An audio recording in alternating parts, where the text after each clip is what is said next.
Brain wash স্কুলের পক্ষ থেকে জানাই ইসলামিক শুভেচ্ছা। আসসালামু আলাইকুম ওয়া রাহমাতুল্লাহি ওয়া বারাকাতুহু।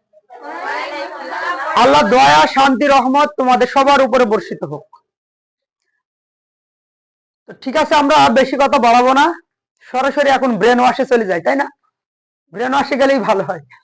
তো আমরা এখন অঙ্ক দিয়ে তোমাদেরকে ব্রেন ওয়াশ করব, ঠিক আছে? তোমরা একটু উত্তর দিবা। অঙ্ক দিয়ে ব্রেন ওয়াশ করবো, মানে তোমাদের অঙ্কের ব্যাপারে মাথায় যে জং ধরে আছে সেই জংটাকে আমরা পানি, হুইল এইগুলা দিয়ে ওয়াশ করবো, ঠিক আছে?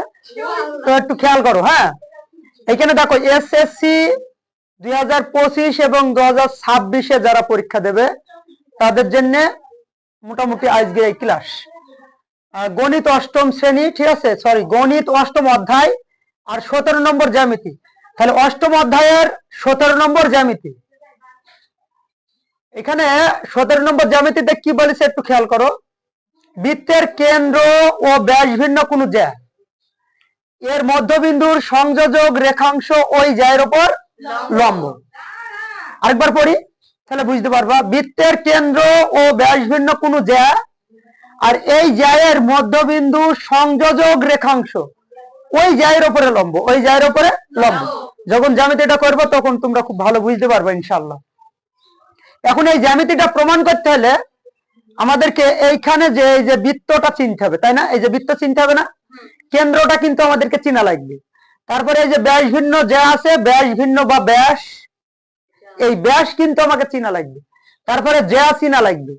এরপরে মধ্যবিন্দুটা আমরা ইনশাল্লাহ এর মধ্যে চিনে যাব। তারপরে এই যে জ্যায়ের উপরে লম্ব, এই লম্বটা কিন্তু আমাদেরকে চিনতে হবে। আর আরেকটা ব্যাপার হচ্ছে এই যে রৈখিক যুগলকোণ, দেখছো না? রৈখিক যুগলকোণ, এই জ্যামিতিটা প্রমাণ করতে গেলে তোমার যদি রৈখিক যুগলকোণ সম্পর্কে একটু ধারণা থাকে তুমি খুব সহজেই এটা প্রমাণ করতে পারবে। আর একটু যেটা জানতে হবে সেটা হচ্ছে ত্রিভুজ সম্পর্কে আমাদের একটু জানতে হবে। তো এই জিনিসগুলো যদি আমরা জেনে যাই তাহলে কিন্তু আমরা খুব সুন্দরভাবে জ্যামিতিটা কি করতে পারবো, প্রমাণ করতে পারবো। আর এই জ্যামিতির ব্যাপারে আমাদের ব্রেনটাকে ওয়াশ করতে পারবো, এক কথায়, ঠিক না?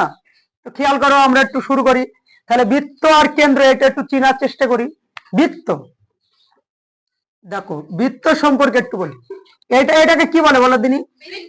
বৃত্ত। এই যে বৃত্ত শিখছি, হ্যাঁ, তো এটাকে বলে বৃত্ত, তাই না? তোমরা তো বৃত্ত চেনো। এই যে বৃত্ত, এই চারিকোলটাকে আমি কি বলছি? বৃত্ত। আর বৃত্ত আঁকাতে গেলে ক্যাম্পাসে স্বাভাবিকভাবে একটা কেন্দ্র চলে আসে না, এটাকে কি বলে? কেন্দ্র। তাহলে বৃত্ত আর কেন্দ্র নিয়ে কোনো সমস্যা নাই, তাই না? মানে বৃত্ত আর কেন্দ্র এটা শেখাটা খুবই সহজ ব্যাপার। এটা পারা বা না পারা এটা কোনো ব্যাপার না, এটা একেবারে সহজ জিনিস। এবার আসো ব্যাস চিনবো। কি চিনবো? ব্যাস। তো আসো ব্যাস চিনি। এখন ব্যাস কি রকম জিনিস? এটা তো আমার বৃত্ত, তাই না? এটা বৃত্ত না?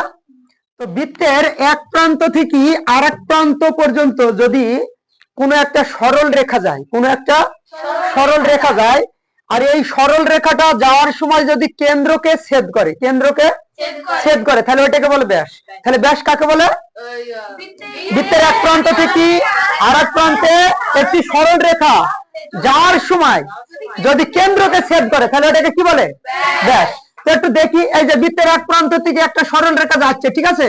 যাচ্ছে, যেতে যেতে এই যে কেন্দ্রকে ছেদ করেছে, কেন্দ্রকে ছেদ করেছে না? এই কেন্দ্রকে ছেদ করেছে, এটাকে বলে ব্যাস। এটাকে কি বলে? ব্যাস। তো এই ব্যাসের কিন্তু আরেকটা নাম আছে, সেটা হচ্ছে বৃহত্তম জ্যা। কি? এই যে বৃহত্তম জ্যা, ঠিক আছে না? তাহলে এই ব্যাসের আরেকটা নাম কি? আচ্ছা, তাহলে পরে আমরা ব্যাস চিনি গেলাম। ব্যাস নিয়ে কোনো ঝামেলা আছে? এবার খেয়াল করি, বৃত্তের এক প্রান্ত থেকে আর এক প্রান্ততে যদি যায় কোন সরল রেখা, তাহলে এটাকে কি ব্যাস বলে? কেন ব্যাস বলে না? কারণ এই যে কেন্দ্রকে স্পর্শ করেনি। ব্যাসর শর্ত কি? কেন্দ্রকে স্পর্শ করতে হবে। ক্লিয়ার? আসলে এখন আমরা জ্যা চিনবো। কি চিনবো? জ্যা।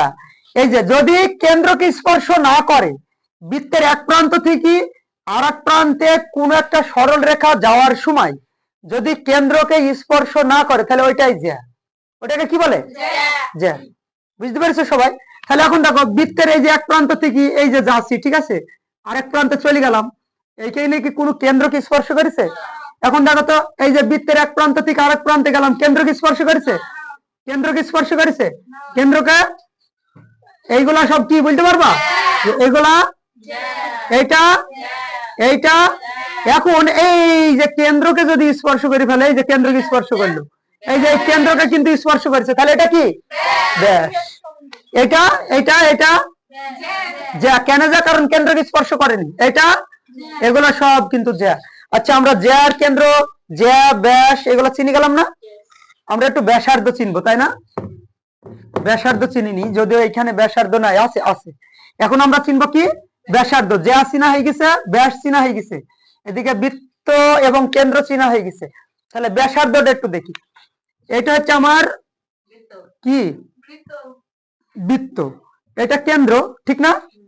এখন এই কেন্দ্র থেকে বৃত্তে যাওয়ার সময়, কেন্দ্র থেকে যদি বৃত্তে কোনো রেখা যায়, কোনো একটা সরল রেখা, ধরো এই যে কেন্দ্র থেকে বৃত্ত পর্যন্ত, কেন্দ্র থেকে বৃত্ত পর্যন্ত যদি কোনো একটা সরল রেখা যায়, ওটাকে বলে ব্যাসার্ধ।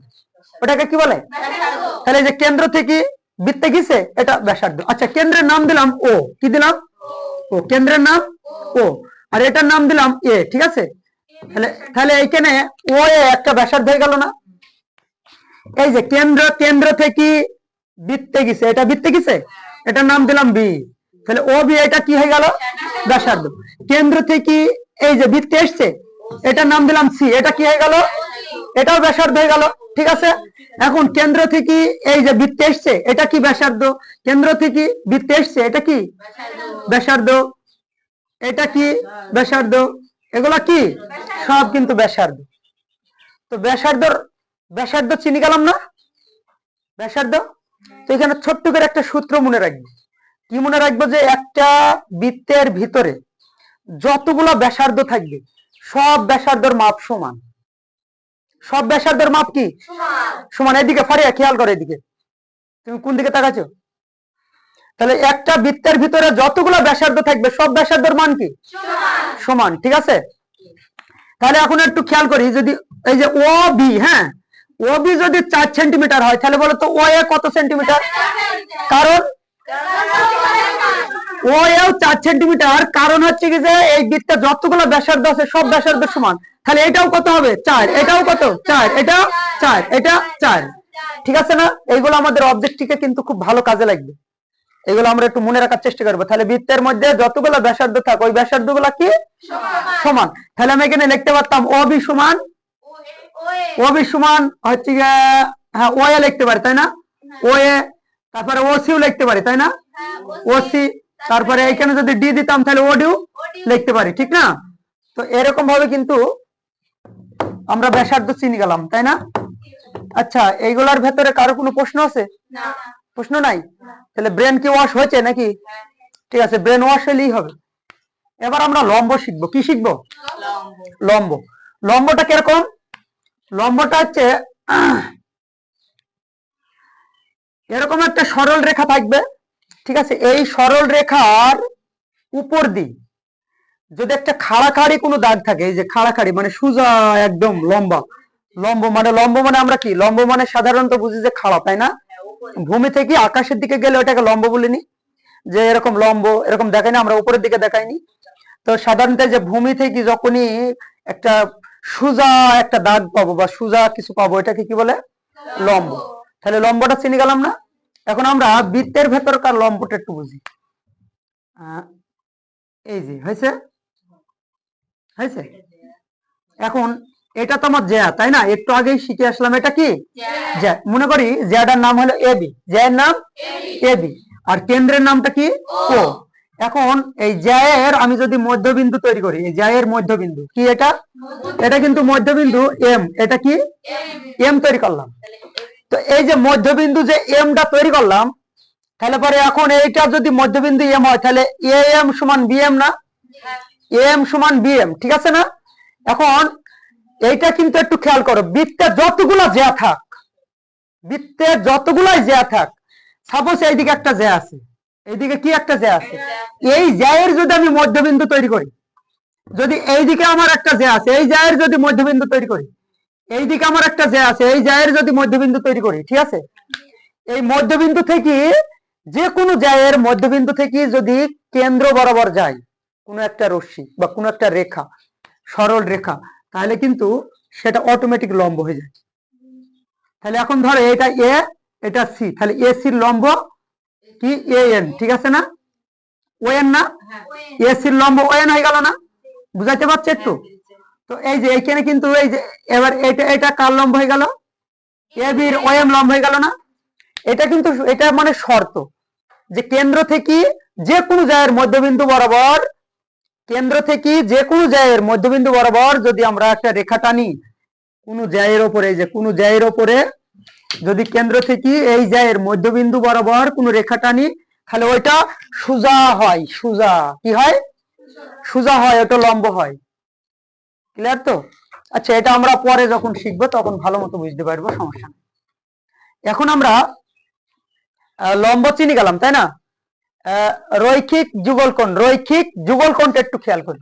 রৈখিক যুগলকোণটা হচ্ছে এটা আমার একটা সরল রেখা। এটা কি সরল রেখা?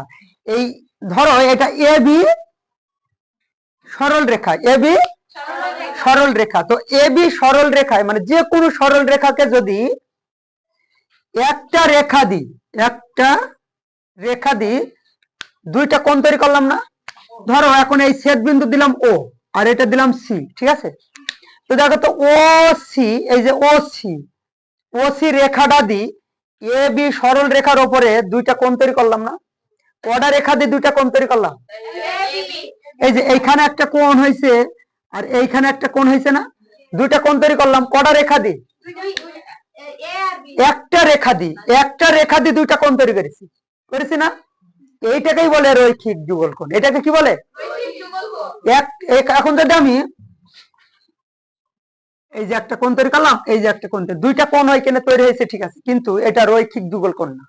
রৈখিক যুগলকোণ হওয়ার শর্ত হচ্ছে একই রেখায় মানে একই সরল রেখায় একটা রেখা দিয়ে দুইটা কোণ তৈরি হতে হবে। একটা রেখা দিয়ে, তো এইখানে যে আমি একই সরল রেখায় একটা রেখা দিয়ে দুইটা কোণ তৈরি করেছি, এটাকে কি বলে?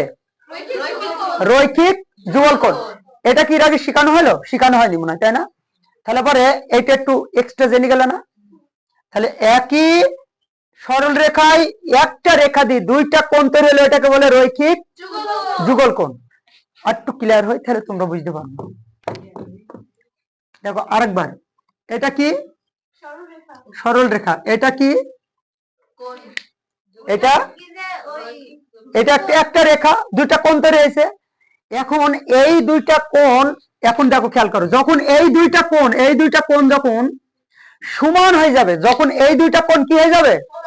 সমান হয়ে যাবে, তখন ওইটা হয়ে যাবে তোমার রৈখিক যুগলকোণ হবে, ঠিক আছে?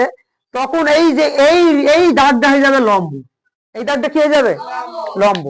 মানে শর্ত হচ্ছে যে একটা রৈখিক যুগলকোণে যদি দুইটা কোণ সমান হয়ে যায়, তাহলে যে রেখাটা দিয়ে আমি রৈখিক যুগলকোণ তৈরি করিলাম ওই রেখাটা হয়ে যাবে লম্ব। ওই রেখাটা কি হয়ে যাবে? লম্ব। আরেকবার উদাহরণের সাহায্যে একটু দেখি, তাহলে তোমরা বুঝতে পারবে। এই যে এটা হচ্ছে আমার ধরো রেখা, এইখানে আমি একটা রৈখিক যুগলকোণ তৈরি করলাম, হয়েছে? এইখানে একটা, দুইটা কোণ হয়েছে, কিন্তু এটা কি লম্ব হয়েছে? হ্যাঁ, ধরো এটা তুমি মনে করো যে 60 ডিগ্রি, আর এটা তুমি মনে করো 120 ডিগ্রি, তাহলে কি দুইটা কোণ কি সমান হলো? দুইটা কোণ সমান হয়নি। এখন তুমি মনে করো যে এইখানে একটা, এই যে এখানে কি রৈখিক যুগলকোণ তৈরি করেছি? রৈখিক যুগলকোণ তৈরি করেছি। এই যে দেখো এখানে একটা কোণ, এইখানে একটা কোণ, একই রেখা দিয়ে হয়েছে না? তাহলে এখানে দুইটা কোণ কিন্তু তৈরি করেছি। এখন মনে করো যে এই কোণটা 90 ডিগ্রি, এইটাও আমার 90 ডিগ্রি, এটাও কত? 90 ডিগ্রি। এখন দুইটু কোণ সমান হয়ে গেছে না? দুইটু কোণ যেহেতু সমান হয়ে গেছে, সেহেতু এই যে মনে করো এটা ও, এটা এম, এই ও এম যে রশ্মিটা আছে, ও এম যে রেখাটা আছে, ও এম যে দাগটা আছে, এই দাগটা এখন লম্ব হয়ে গেছে। এই দাগটা কি হয়ে গেছে? লম্ব হয়ে গেছে। ধরো এখন এটা হচ্ছে এ, এটা বি, তার মানে এ বির ওপরে কিন্তু ও এম লম্ব হয়ে গেছে।